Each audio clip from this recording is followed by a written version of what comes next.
Mr. Shebel, reports of committees of reference.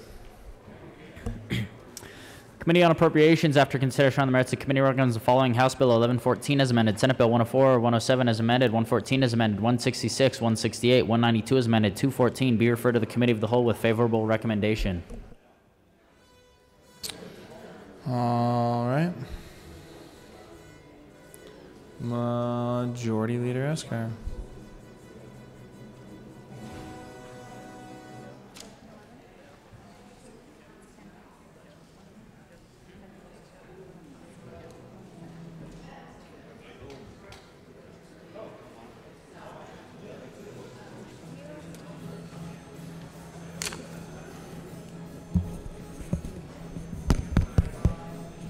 Thank you, Mr. Speaker. I move the following bills be made special orders today at 12:37 a.m. or p.m. Jeez. 1256, House Bill 1411, Senate Bill 192, Senate Bill 1020. Can I start over? Yeah, let's do the whole motion over.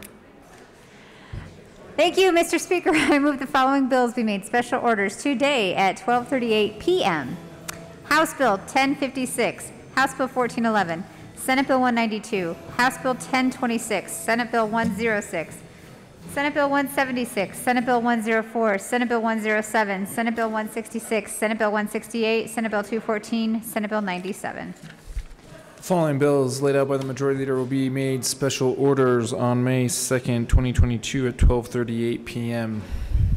Seeing no objection. Representative Kipp.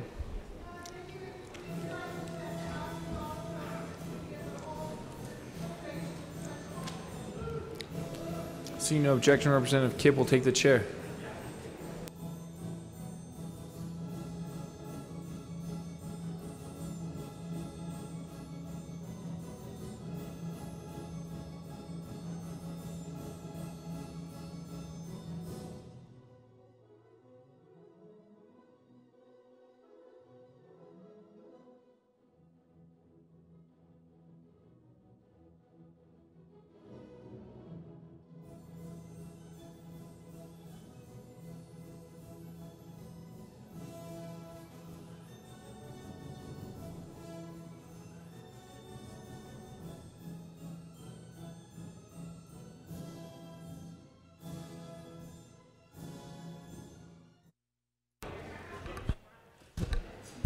The committee will come to order. With your unanimous consent, the bills will be read by title unless there is a request for reading a bill at length. Committee reports are printed and in your bill folders.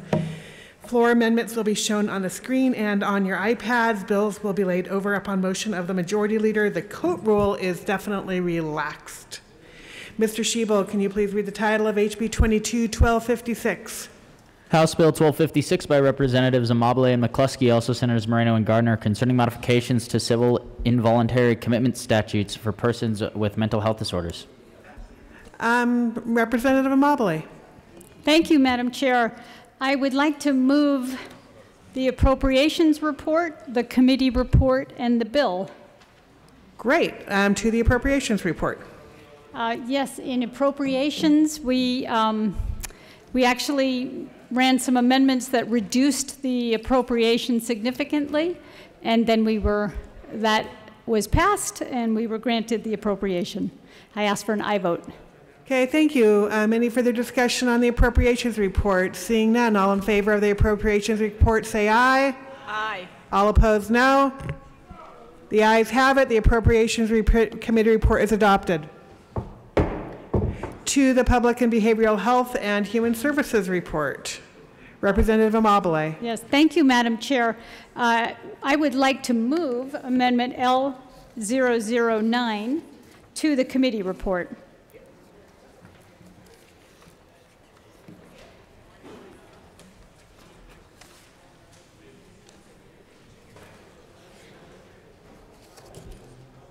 Thank you. The amendment is been moved and is properly displayed. Representative Amabile, would you like to explain it? Yes, so this was a multi-page amendment that was distributed on Friday. I'm sure you all did a deep dive into it in between bills on Friday night. The amendment makes a series of technical changes to the bill, makes some updates to the care coordination section, and all at the request of various stakeholders and the departments. It also makes changes to the patient rights section that were requested by the emergency room doctors. I ask for an aye vote. Thank you. Is there, excuse me, is there any further discussion on L009? Seeing none, all in favor of L009 to 1256, please say aye. Aye. All opposed, no? Okay, the ayes have it. 1250 or L009 to 1256 is adopted. To the committee report, Representative Mobile. Yes, thank you. I move L012 and ask that it be displayed.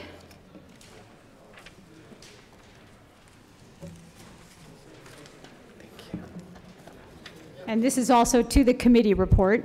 Okay, thank you. L012 has been moved and is properly displayed. Representative Amabile, would you like to explain your amendment? Yes, thank you. So this amendment was asked for specifically by COPIC, and it requires the Behavioral Health Administration to make templates for safety plans and how to access psychiatric advance directives to better support our rural hospitals. I ask for an aye vote. Thank you. Is there any further discussion on L012? Seeing none, the question before us is the adoption of L012 to the committee report for public health and behavioral health for 1256. All in favor, please say aye. Aye. All opposed, no. Okay, L012 is adopted. Okay, to the committee report. Yes, thank you, Madam Chair. The committee report, during the committee hearing, we adopted several other amendments and in response to stakeholders, and I ask for an aye vote on the committee report.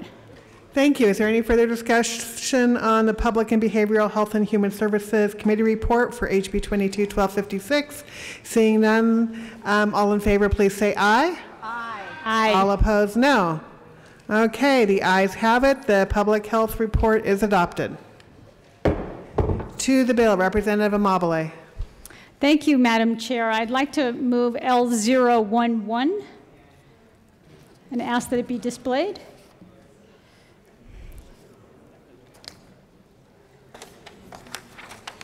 Okay, L011 has been properly moved and is displayed. Would you like to explain this amendment?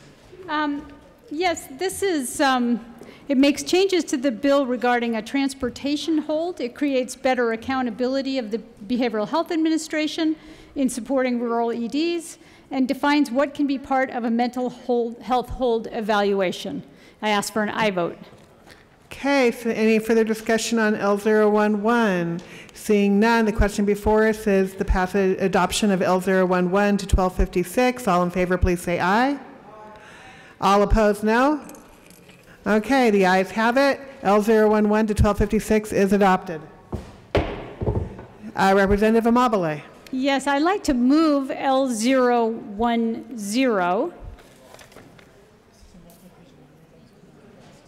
L010, this was a multi-page amendment which was put on your desks, and it has been properly moved and is properly displayed. Thank Representative Amabile. I'd now like to move L013, which is an amendment to L010.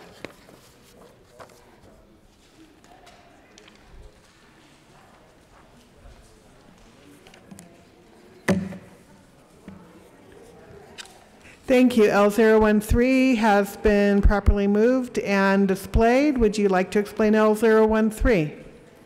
Representative Amabile. Thank you, Madam Chair. Yeah, this is just a technical amendment requested by the Colorado Hospital Association. It allows hospitals to work with safety net providers to provide follow-up care after a person is discharged from an ED. Okay. Ask for an aye vote. Is there any further discussion on L013, which is an amendment to L010? Seeing no objection to seeing no further discussion on L013, the question before us is the passage of L013. All in favor, please say aye. Aye. All opposed, no. Okay, that brings us back to L010. Representative McCluskey. Thank you, Madam Chair. Members, L010 does make a number of amendments to the bill, all in response to both a need to align with our Behavioral Health Administration Bill, House Bill 1278, but also in response to Denver Health, COPIC, CHA, and CDHS. I urge an aye vote on L010. Okay, thank you. Any further discussion on L010 as amended? Seeing no further discussion, the question before us is the adoption of L010. All in favor, please say aye.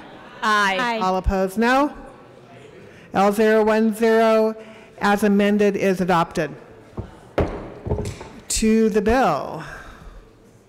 Representative Amabile. Thank you, Madam Chair. So this bill is basically a rewrite of the mental health hold statute, the 2765 statute, that hasn't been updated since the 60s. And it makes changes to modernize the statute, to improve patient rights, and to provide discharge planning, and all in the hopes that our M1 holds become more effective for the patients, and therefore more effective for the state of Colorado, for our hospitals, for our communities, and for our pocketbooks. Because right now, in Colorado in 2019, 50,000 M1 holds were placed. That's 50,000 M1 holds. That's 50,000 human beings who were placed on an M1 hold. And that's a lot of people. It costs us a lot of money. And it's not clear that they're ending up getting the treatment that they need that addresses the problem that caused them to be on an M1 hold to begin with. So that is the purpose of the bill. And I think we've really worked. I want to just say that Mental Health Colorado and Lauren Snyder in particular, if I'm allowed to mention any names, have been working on this bill for over a year. It has been a massive effort with a massive number of stakeholders. Anybody who wanted to be at the table has been at the table. And you can see from all the work that's gone into it that we have gotten to a really good place. And I urge you all to vote yes on this. Representative McCluskey. Thank you, Madam Chair. And I am so honored to work with Representative Amabile on this effort. Members, I think government is often criticized for being too big, too slow, and too bureaucratic. And the work that has gone into completely rewriting Title VII, Article 65, to redefine, reframe how we approach involuntary commitments is exceptional. The number of stakeholders, more than 200 people representing numerous organizations from across this state, urban, suburban, and rural voices were involved in this process. I am so deeply honored to have worked with them, to have heard from them, and certainly to have learned from them.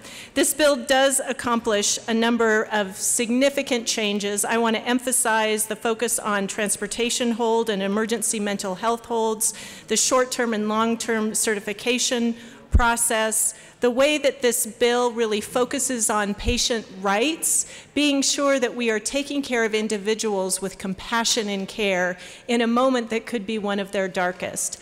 I encourage your support of House Bill 1256 and share my thanks and gratitude with all of those who have worked so hard to bring this bill forward. Thank you. Representative Holtorf.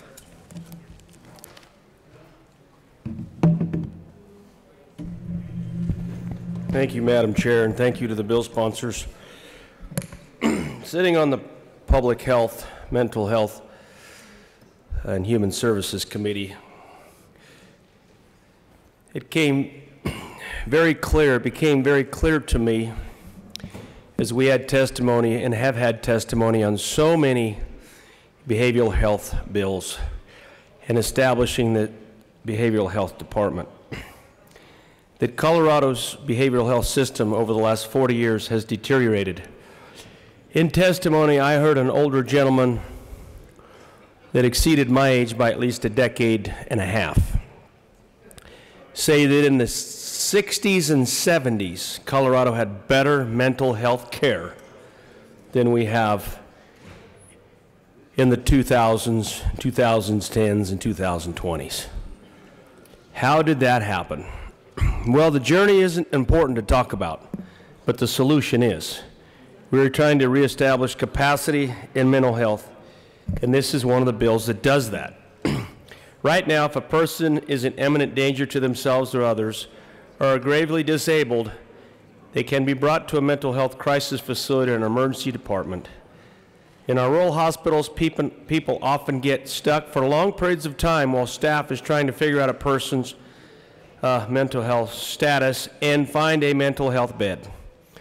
My own daughter, who's an emergency room nurse in northeastern Colorado, has had this very challenge more than one time and expressed this to me around our kitchen table.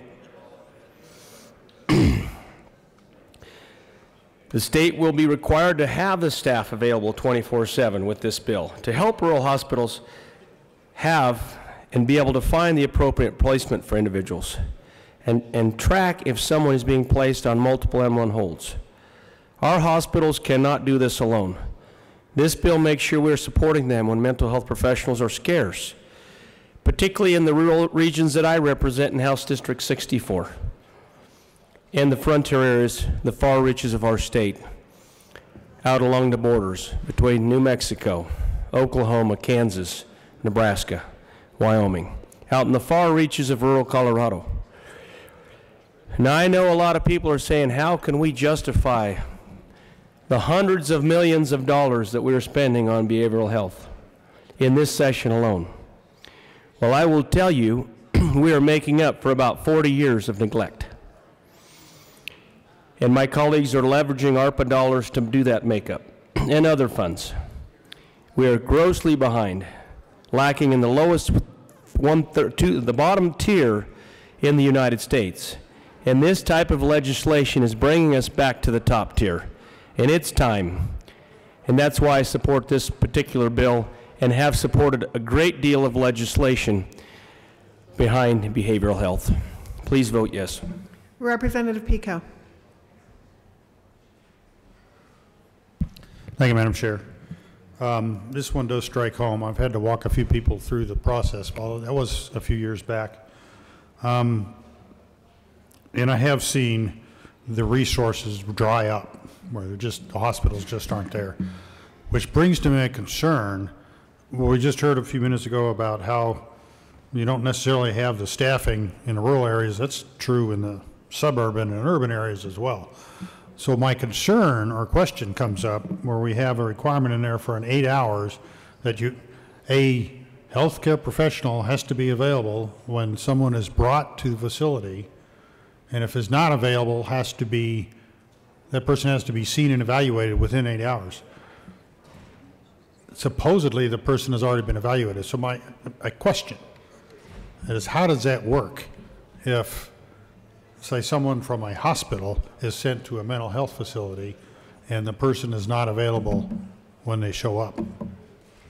Representative Amabile. Thank you, Madam Chair, and thank you, Rep. Pico, for asking that question. We did actually just pass an amendment to the bill that removes that 8-hour time frame from emergency departments.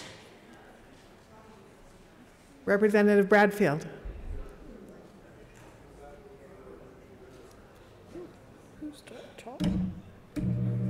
Thank you, Madam Chair.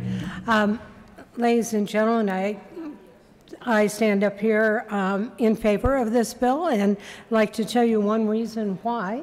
I'm a member of the Public Health Committee as well, and heard lots and lots of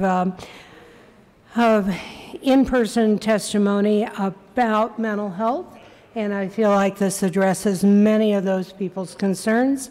For the one thing, this bill will stop that revolving door in our emergency rooms by ensuring that these people that come in and with a behavioral issue, that they will have care and they will be discharged only to inpatient or to an outpatient care. And then there is a follow-up so that the chance of relapse is lessened Homelessness, suicide, violent behaviors, and involvement in the criminal justice will all be addressed in a timely manner, and they haven't been before. So I urge an aye vote on House Bill 22-1256. Thank you. Representative Mullica. Thank you, Madam Chair. Members, as one of the few in this chamber that deals with mental health hold patients, I want to say thank you to the sponsors for bringing the bill. It's obviously a real issue that I experience on a daily basis when I work in the ER, and that issue is finding placement. And that could be for a variety of reasons. It could be that the patient is exhibiting violence. It could be that the patient may be intoxicated or may have some sort of substance in their system, and they're being turned down. I will say that when I first read the bill, I was concerned initially because we don't have a lot of resources in the ER. And the ER is quickly turning into primary care for a lot of people. It's quickly turning into something that it necessarily shouldn't be. And so the thought process that we were going to potentially have to hold mental health patients even longer in the ER when there's often times in my ER that we're on what we call psych divert, which means that we don't have any more room for any psych patients. But what I will say is that the sponsors addressed that. The sponsors really put a focus on making sure that the state was coming in and that we were getting these individuals placement. And I think that is the biggest key, is that placement and the help that they deserve. And so strong kudos to the sponsors for that, for addressing those concerns, for listening to providers, for listening to the hospitals, and coming up with a legitimate solution to what is a very legitimate problem. And so I urge a yes vote. Thank you. Is there any further discussion? Seeing none, the question before us is the passage of House Bill 1256 as amended. All those in favor, please say aye. Aye. All those opposed?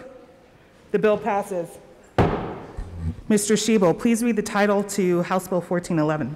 House Bill 1411 by Representatives McCluskey and Harrod, also Senator Moreno, concerning measures to ensure that states' compliance with the requirements related to the Federal Coronavirus State Fiscal Recovery Fund created in the Federal American Rescue Plan Act of 2021. Thank you. Representative Harrod. Thank you, Madam Chair. I move House Bill 1411 and the Appropriations Committee report.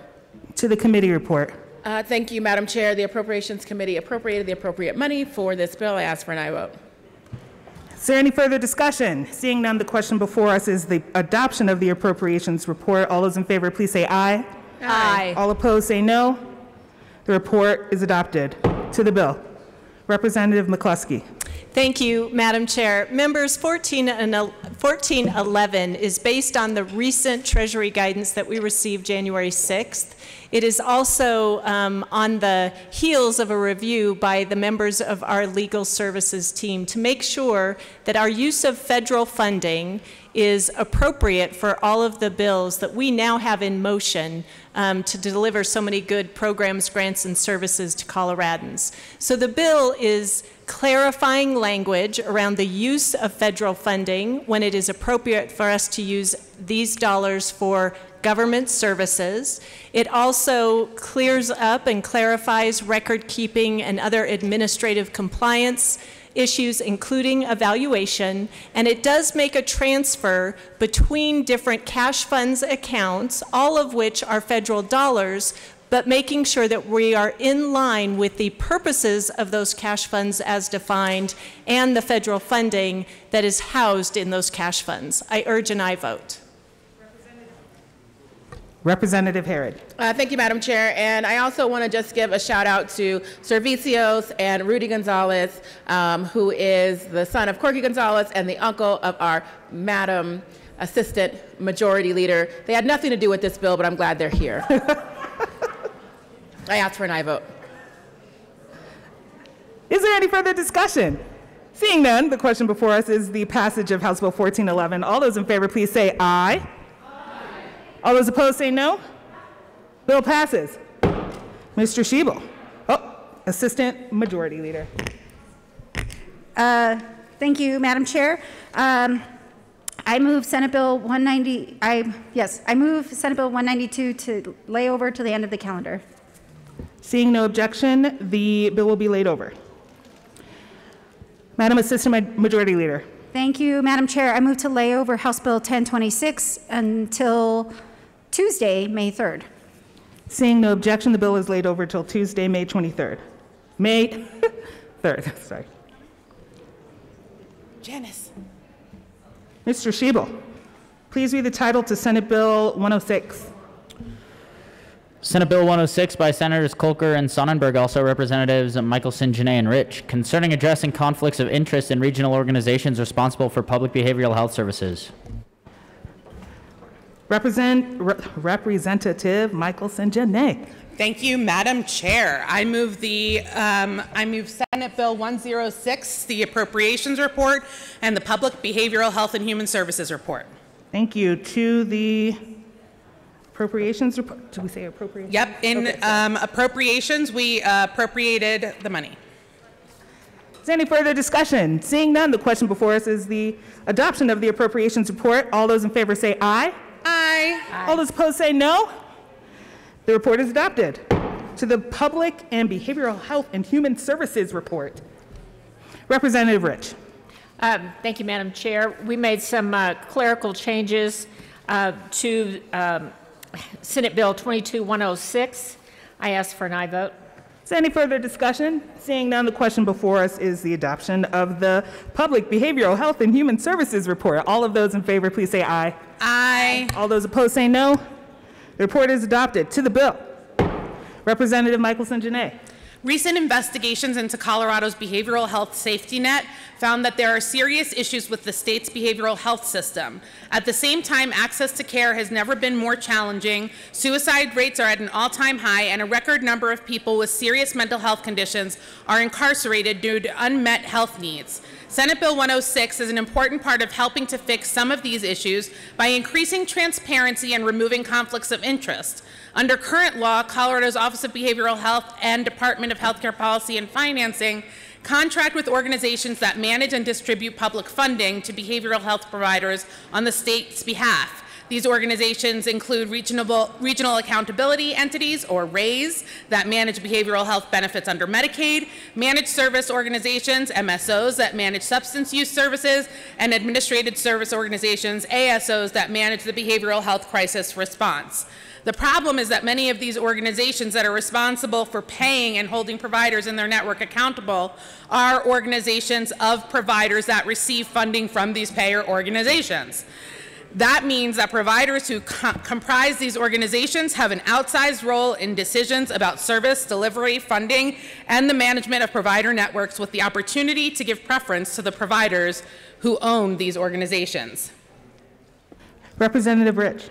Thank you, Madam Chair. I want to thank Representative Michelson, Janae. She laid that out perfectly. I was happy to be on this bill with her because this is going to resolve many of the problems with mental health systems throughout the Western Slope. I ask for an aye vote. Is there any further discussion? Seeing none, the question before us is the passage of Senate Bill 106. All those in favor, please say aye. Aye. All those opposed say no. The bill is passed. Mr. Schiebel, please read the title to Senate Bill 176. Senate Bill 176 by Senators Hansen and Rankin, also Representative McCluskey, concerning funding of work required for early-stage front-range passenger rail corridor development. Representative McCluskey. Thank you, Madam Chair. I move Senate Bill 176. To the bill. Thank you. Members, Senate Bill 176 is standing up a particular project that is certainly critical to our commitment to passenger rail along the I-25 corridor. The bill does a couple of things. It will provide the funding for a NEPA study, helping us get a jump start on the Burnham Rail project, and also makes an initial investment into the Front Range Passenger Rail District so that we can fund the master planning and the work that needs to happen in advance of any development on this particular site. It is exciting that in a moment when we are are working to come back from the economic impacts that hit us so hard after the pandemic, that we have a chance to jumpstart this program, jumpstart this particular project, and get it underway. I encourage an aye vote. Representative Pico.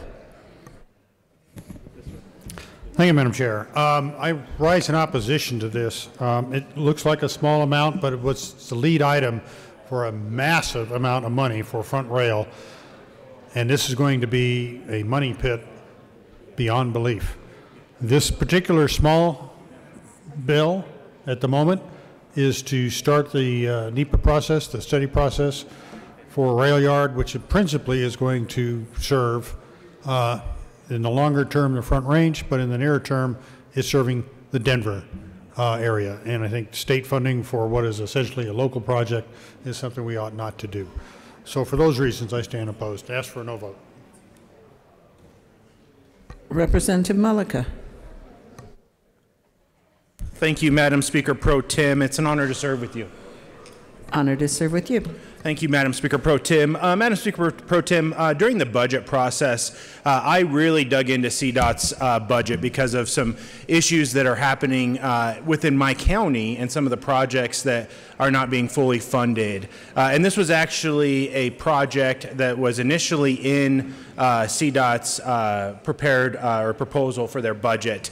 And at that time, before they took it out, I had some strong concerns with it because this is not what CDOT is supposed to be doing. They're not supposed to be calling out a project like this, funding it in this way out of general funds.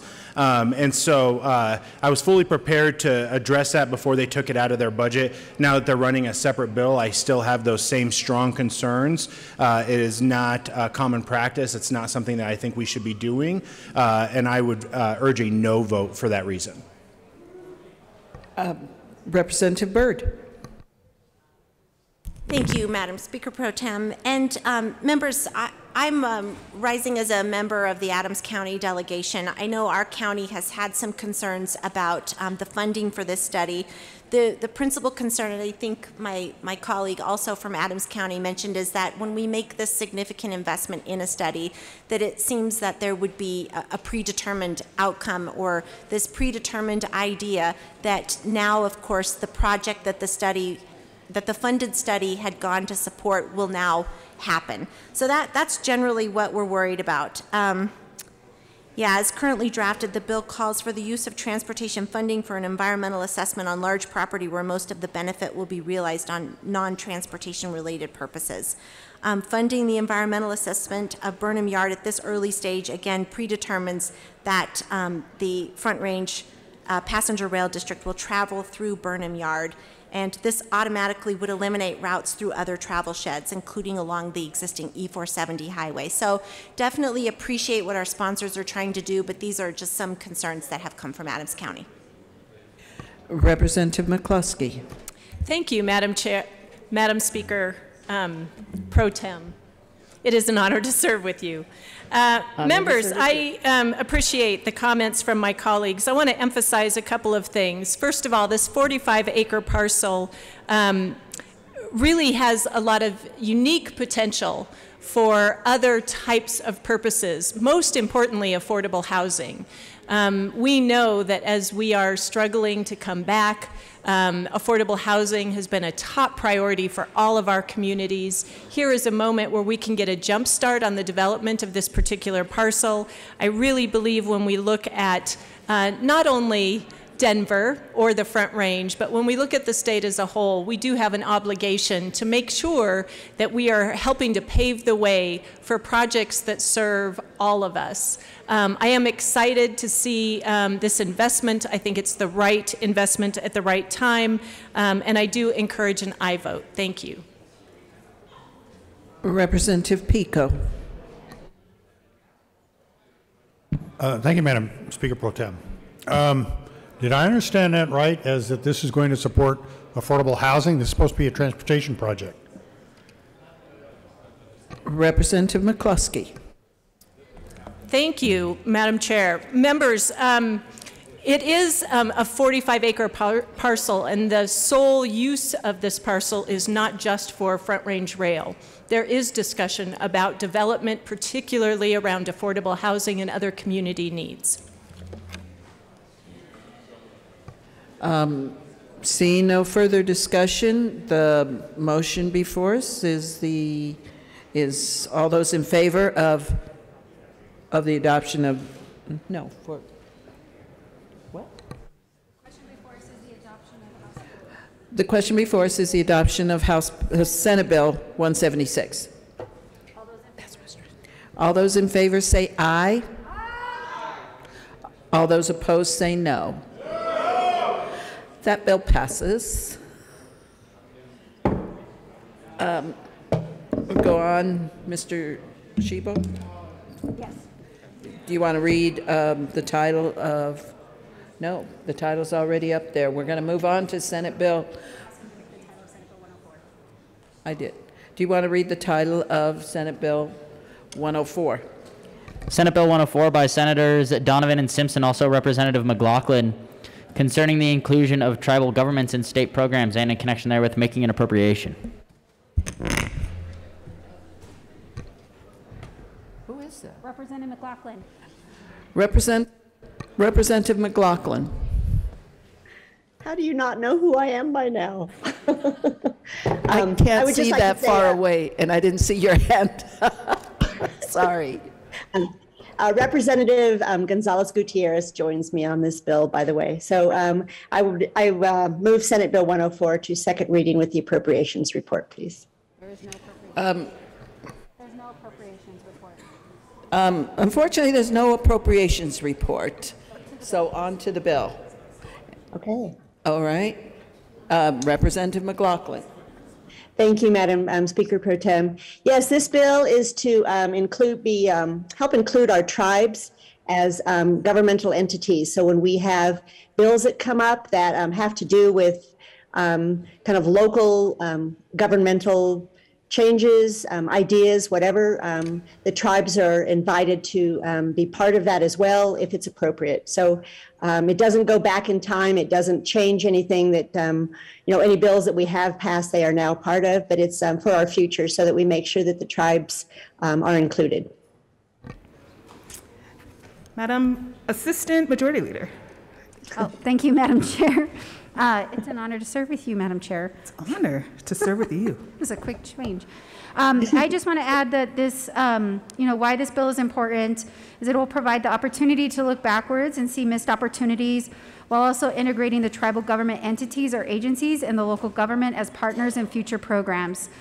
So this is just making sure that we are creating those opportunities and that we are thinking about our partners in those tribal governments, and so I ask for your support. Is there any further discussion? Seeing none, the question before us is the passage of Senate Bill 104. All those in favor, please say aye. All those opposed say no. The bill passes. Mr. Shebo, please read the title to Senate Bill 107. Senate Bill 107 by Senator Gardner, also Representative Snyder, concerning the creation of a Pikes Peak International Hill Climb special license plate and in connection therewith making an appropriation. Thank you, Representative Snyder. Thank you, Madam Chair. And let me say it's just a total honor to serve with you. You have no idea how much of an honor it is to serve with you, sir.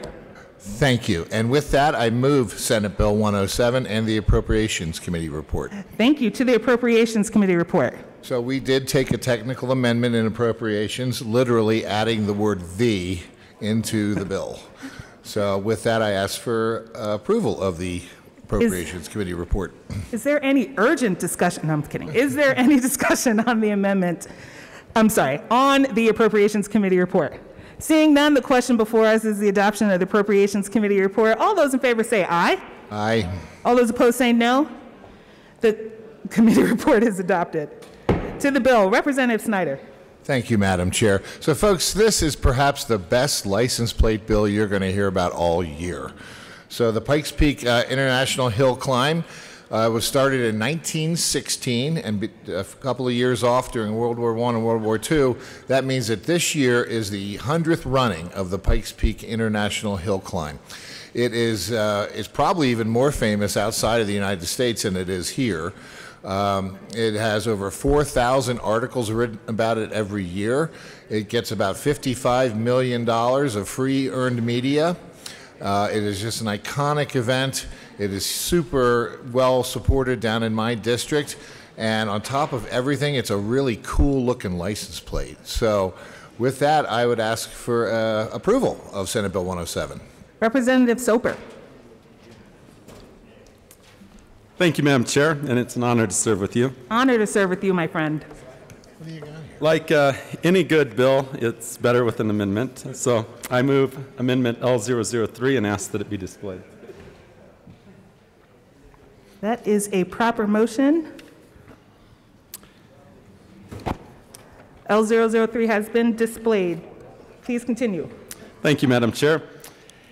You know, anytime we're concerning a race and a license plate, I think it's very important that we talk about that an applicant for this license plate can only exceed the posted speed limit when participating in the Pikes Peak International Hill Climb, that we don't give someone who applies for this license plate any false ideas that it's a license to speed all around the state. This is one that I would have liked to have run in committee. However, they actually burned right through and got through this bill quite quickly. So that shows how anything you do that touches Pikes Peak Hill Climb actually moves very fast. And so I offer this amendment. Representative Snyder. Thank you, Madam Chair. And while I appreciate my colleague's amendment here, first of all, it's Colorado, and maybe people don't realize it, but you actually have a right to exceed the speed limit and to speed. It's just that the state has a right to sanction you, give you a ticket for that. And certainly on Pikes Peak Hill Climb, which, by the way, the current record holder is an electric vehicle on the Pikes Peak Hill Climb. So I appreciate the effort, but I don't see a need for this amendment, and I would ask for a no vote. Is there any further discussion? I'm sure. Representative Pico. Thank you, Madam Chair. I find the fact that an electric vehicle is oneness to be shocking. Any further discussion? Seeing none, the question before us is the passage of Amendment L003. All those in favor say aye. Aye. All those opposed say no. No. The amendment is lost. To the bill. Representative Snyder. Thank you, Madam Chair. And like I said, this is an iconic event. It brings so much international acclaim to Pikes Peak region, and the state of Colorado. So I ask for a yes vote. Is there any further discussion? Representative Pico. Thank you, Madam Chair. I do find the proliferation of license plates to be pretty awe-inspiring, but this one does have a mountainous impact, and I support the bill. The question before us is the passage of Senate Bill 107. All those in favor, please say aye. Aye. All those opposed say no. The bill is passed. Mr. Schiebel, please read the title to Senate Bill 166. Senate Bill 166 by Senator Donovan, also Representatives McCormick and Will.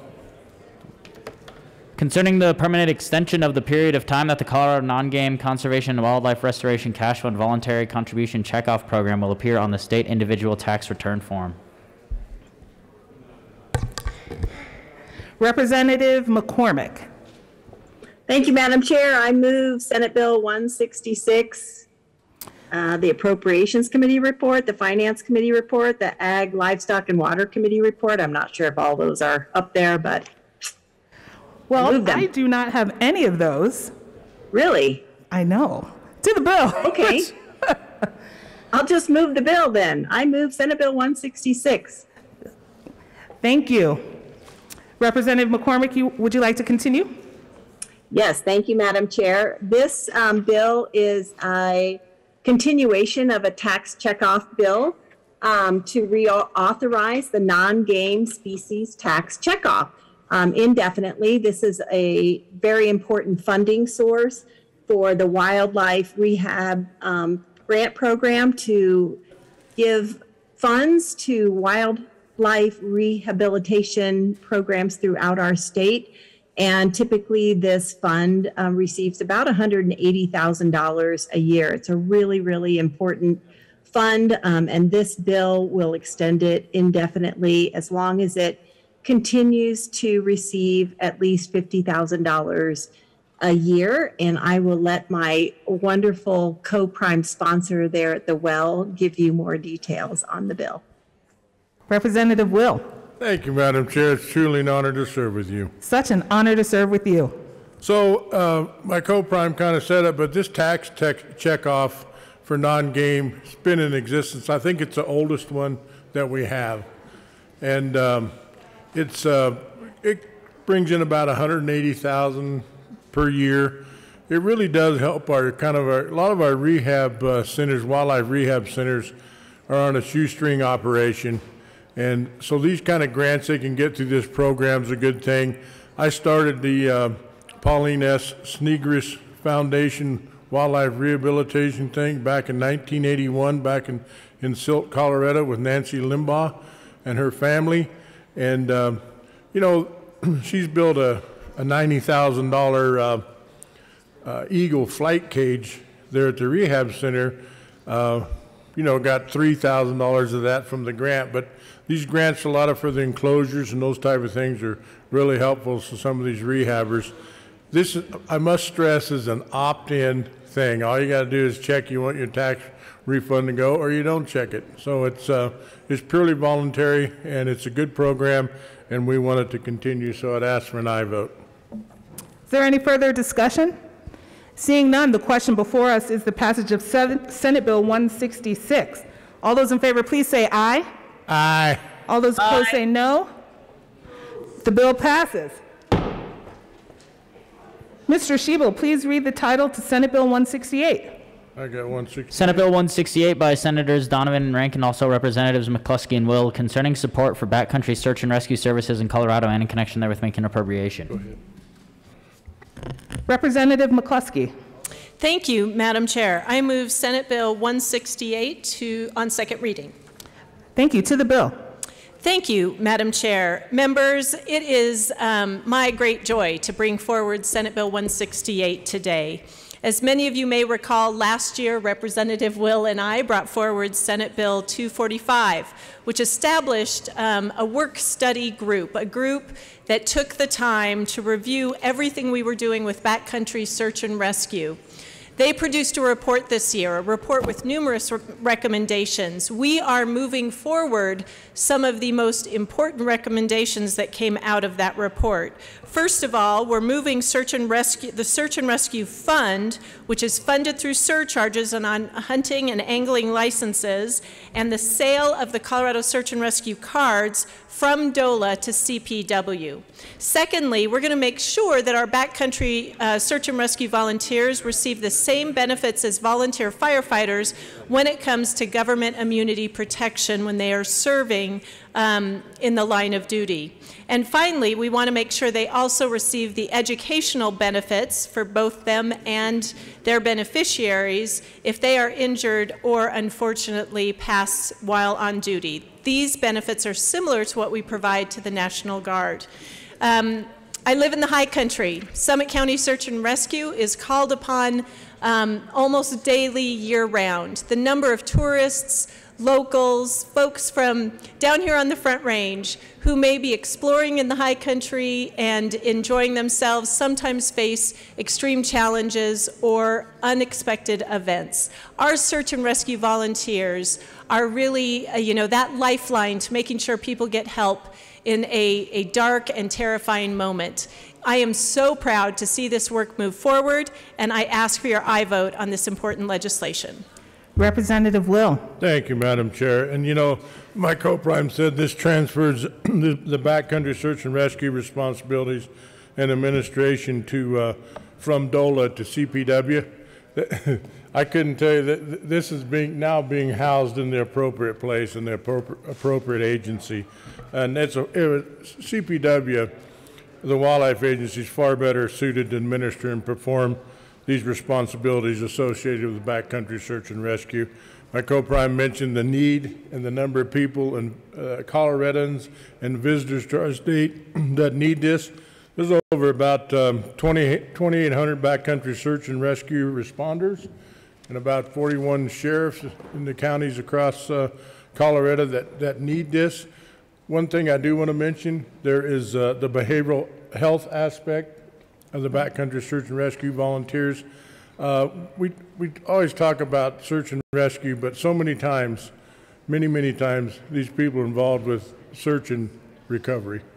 So sometimes the mental health aspect of this is much needed. So this is a great bill.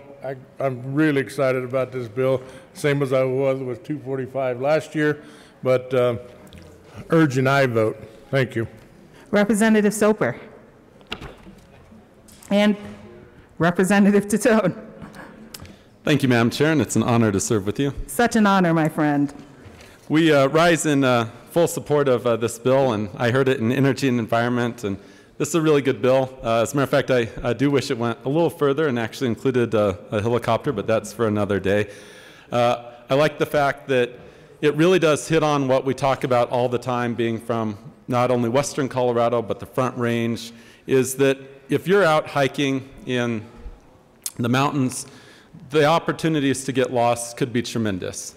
And that the ability to have a mechanism for volunteers to be able to be there, to come looking for you, is important. And that's what this bill does, and I appreciate the support there. However, like any good bill, I noticed there wasn't a short title. And it's important that we have an appropriate short title, because as we were talking about what happens when you get lost, what's the first thing you do? You panic. And then what do you do at that point in time? You see if you have cell phone coverage. And then you call your state representative. You call your mom. You call the National Guard. You put up smoke signals. You pray. I mean, these are all the things that happen. And then finally, there's one last thing that happens in the search and rescue category. And I'll let my colleague talk about that. Representative Titone. It's an honor to serve with you. It's an honor to serve with you and to talk about this bill. Thank you very much, Madam Chair. The last thing you do when someone's missing is you put them on a milk carton so you can find them. And that's why we offer Amendment L003 and have it be displayed. Should save a copy. L003 has been moved. We'll see if it should be displayed. It is displayed. You may want to explain this amendment as displayed. Representative Soper. Thank you. Thank you, Madam Chair. And this is purely a technical amendment, but perhaps those in the back of the chamber can really see it best. So this is clearly a milk carton with our own esteemed Representative Perry Will, because we don't want him to go missing. That's right. So we want to make sure that it's a pictorial short title. It's not a hostile amendment or anything. It's actually very friendly. Just thinking as the chair of the cow, how we feel about this amendment.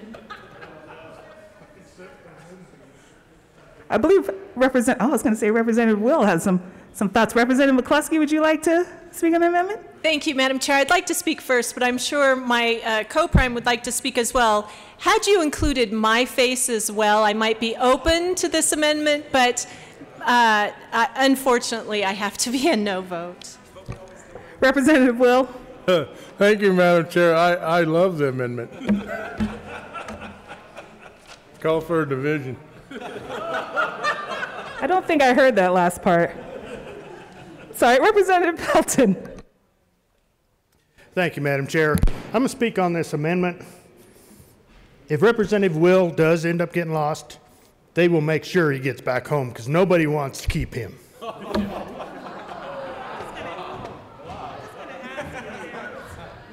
I'm going to go ahead and ask if there's any further discussion on Amendment L3.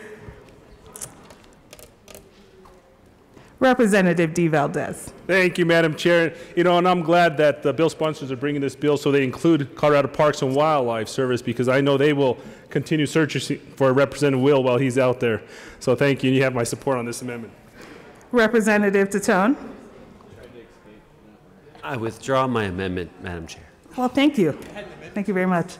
To the bill, seeing no further discussion, the question before us is the passage of Senate Bill 168. All those in favor, please say aye. Aye.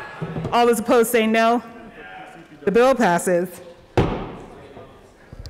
Mr. Shebel, please read the title, Senate Bill 214. Senate Bill 214 by Senators Hansen and Rankin, also Representative McCluskey, concerning a transfer from the general fund to the para-payment cash fund. Representative McCluskey. Thank you, Madam Chair, for your patience. I move Senate Bill 214. To the bill. Thank you, Madam Chair. Members, we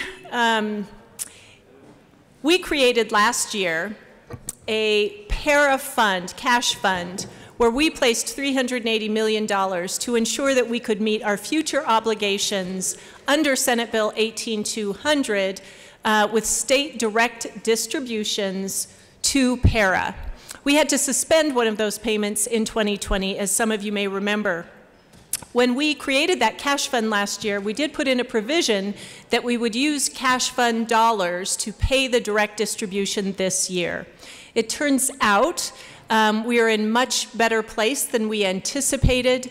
Our resources were available to make that para direct distribution from general fund this year, and so we didn't need to use the cash fund. However, because we set it up as a cash fund that required to be used this year, we went ahead and made the payment with those cash fund dollars to para. This bill will move general fund dollars back to that cash fund so we can protect the $380 million that we have set aside to ensure payment of future para obligations. I encourage an aye vote on Senate Bill 214.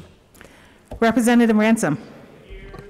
Thank you, Madam Chair. And folks, I encourage an aye vote on this bill as well. You'll see that my name is on here as co-sponsor and that it was a JBC bill. This actually keeps cleaner our obligation to para. Those of you that have been around for a while remember Senate Bill 200 back in 17 or 18, and in 18, excuse me. And so that was just the beginning of the state keeping its promises and obligations to former employees of the state that have now retired. By having this separate cash fund, and those of you that know me know that I don't really want to have all these different funds all over the place that we're kind of hiding money in, but this is actually a really good one. It keeps it separate, it keeps it clean, it keeps it where the para folks, the folks that are either on para and the para board know the money is there and that we are safeguarding it for future payouts for retirees. Again, these are people that we have made promises to that have spent their careers at the state, that have retired. They did not get the same Social Security benefits that people working outside of the state of Colorado have been receiving. So getting para is very important to them moving forward. And again, I urge an aye vote on Senate Bill 214, and I want to thank Representative McCluskey for carrying it. Seeing no further discussion, the question before us is the passage of Senate Bill 214. All those in favor, please say aye. Aye. All those opposed say no. The bill passes. Mr. Shebel, please read the title to Senate Bill 97. Senate Bill 97 by Senators Pedersen and Rodriguez, also Representatives Harrod and Sullivan, concerning the expansion of protections for workers who raise workplace health and safety concerns and in connection therewith making an appropriation. Representative Harrod. Thank you, Madam Chair. I move Senate Bill 97. To the bill. Thank you. This bill expands whistleblower protections that were put in place during the COVID pandemic. I ask for an aye vote. Is there Representative Sullivan? Ditto. Is there any further discussion? Seeing none, the question before us is the passage of Senate Bill 97. All those in favor, please say aye. Aye. Aye. All those opposed say no. The bill passes. That's how you do it. Mr.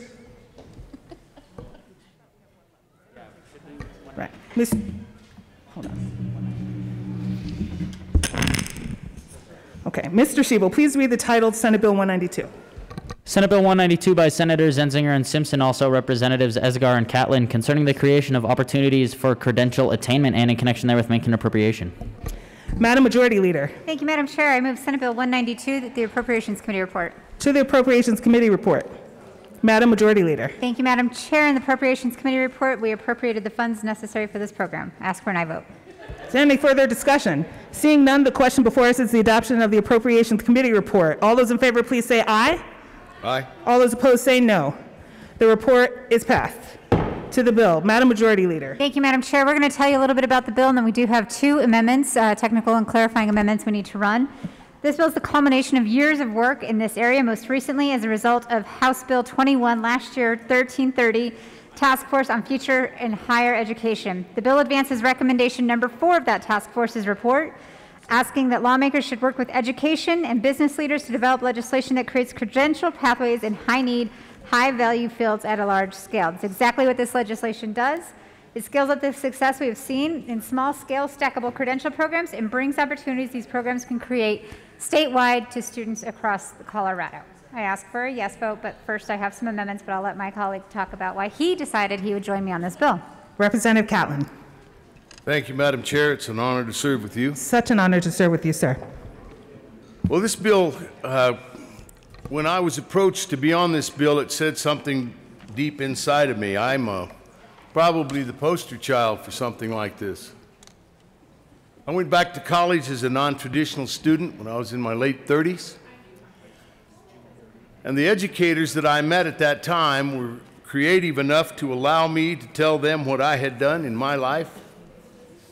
That I had, I had an AA degree, and I also told them that, you're probably in trouble when you start picking your college by its party ranking in the Playboy magazine.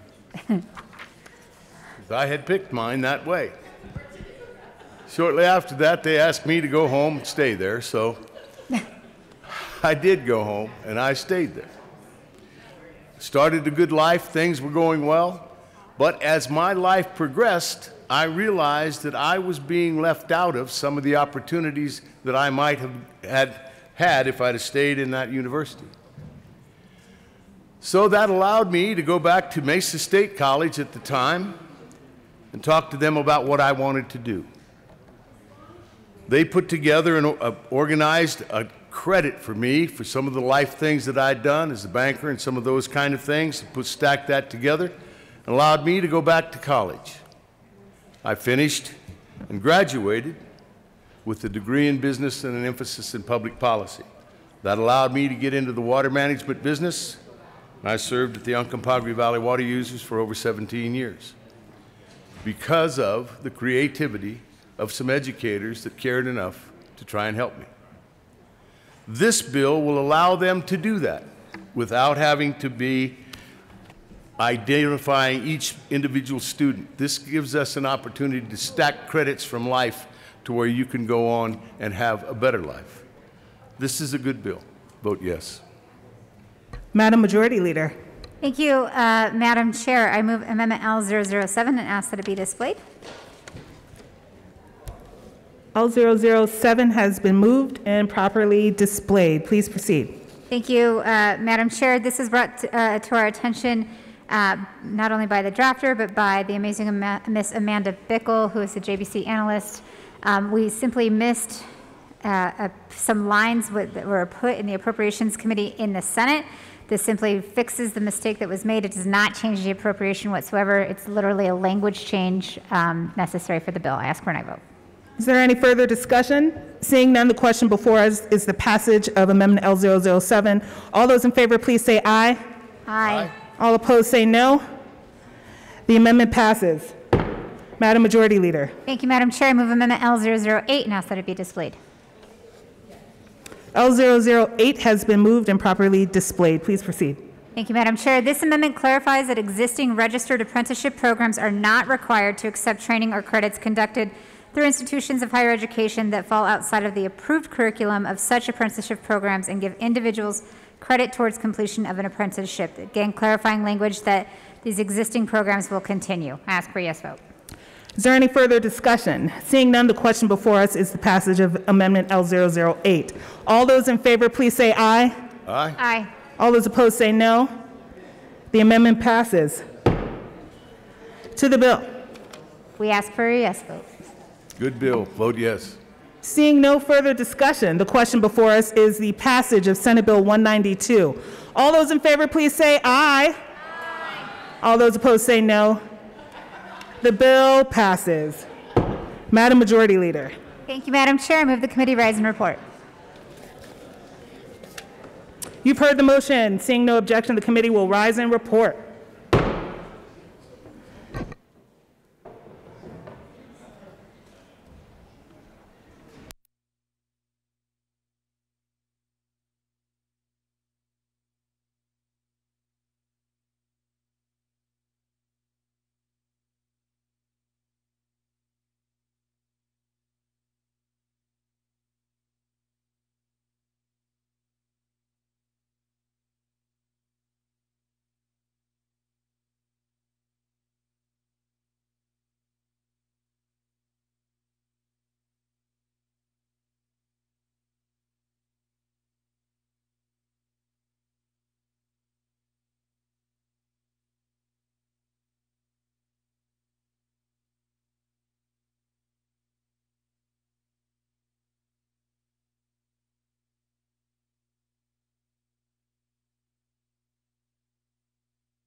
House will come back to order.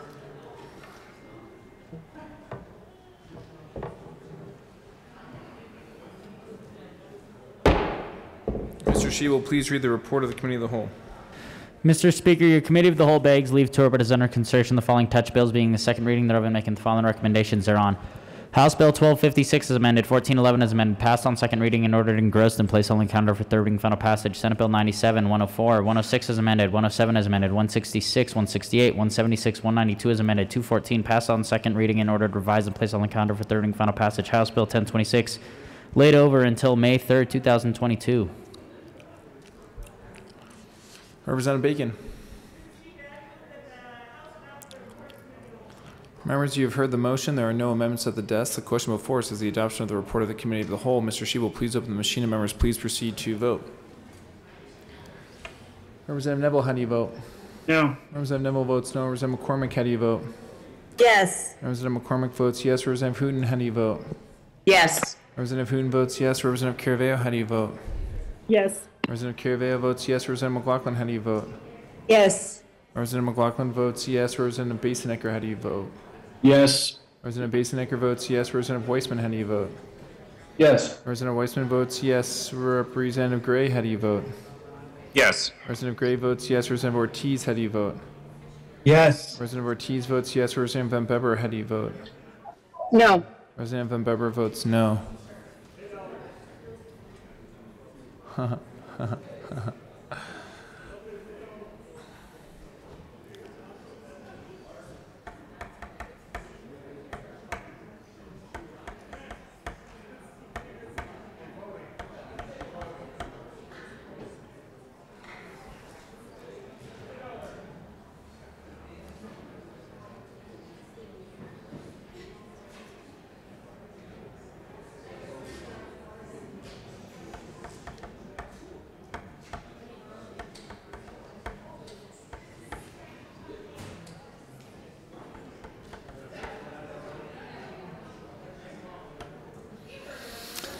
Representative Larson and Representative St. will be fined $17 each. We want to make sure that party is a good one, and they will both be marked excused. Please close the machine. With 40 aye votes, 22 no votes, and 3 excused, the report of the Committee of the Whole is adopted. Majority Leader Escar. Thank you, Madam Speaker. Madam Speaker. Thank you, Mr. Speaker. I move that we lay over the balance of the calendar until till tomorrow, May 3rd. Seeing no objection, the balance of the calendar will be laid over until Tuesday, May 3rd. Announcements and introductions. Representative Herod. Thank you, Mr. Speaker. Members of the Appropriations Committee, we will be meeting tomorrow morning at 8 a.m. in the Old State Library. The winner of today's joke contest is a repeat, Rep. Catlin. Always winning. Come on down. Always winning. It's better than the alternative. Representative Catlin. Thank you, Mr. Speaker. I think I'm the only one that's ever picked on and asked for a joke. That's right. I figured that.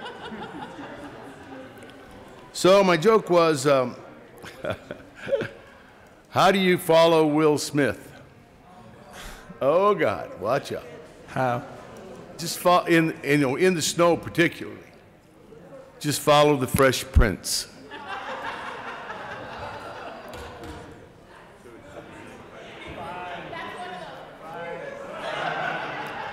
Representative Exum. Thank you, Mr. Speaker. I think there should be a $5 fine for a joke, which I understand. No, I'm just teasing. Hey, House Transportation Local Government Committee, a few changes. We're going to do 217, Senate Bill 217 first, Senate Bill 175 second, Senate Bill 130 third, 191 fourth, 195 fifth, 202 sixth, and the last bill will be 222, in that order. Thank you, and we'll meet in at 2 o'clock. Thank you. Representative Montini. Yes, 223 will be last. Sorry, 223. All right, Representative Montini. Hi, Health and Insurance. We will meet at 2 o'clock, so we'll see you there. Thanks. Representative Byrd. Thank you, Mr. Speaker. Fans of Finance, 2 p.m. Be there or be square. Representative Pelton. Thank you, Mr. Speaker. Tomorrow morning is going to be the second to the last time Dan File is going to be here to give us a lesson. So if you have time in the morning, come see us down in the basement for Bible study, and it's something to munch on. Any other announcements or introductions? Seeing none, Majority Leader Escar. Thank you, Mr. Speaker. I move the committee stand in recess until later today. Seeing no objection, the House will stand in recess till later today.